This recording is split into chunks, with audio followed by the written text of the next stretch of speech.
Join Cell Academy, Goa's best coaching for IIT, JEE and medical exam preparations for class 7 to 12. Register today for Cell Talent Search exam for class 6 to 12. Admissions are now open for repeaters medical batch for NEET 2022. High Court today has passed an order saying that the District Magistrate shall appoint a receiver for the purpose of keeping records and accounts of the receipts, movable as well as immovable, till the Jatra is conducted, that is up to 18th.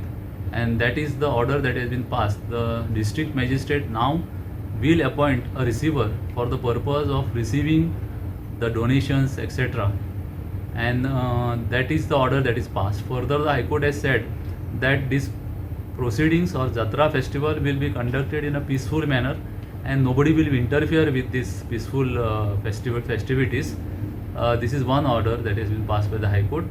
And we told the High Court that we have already appointed magistrate who is supposed to be there continuously for 24 hours.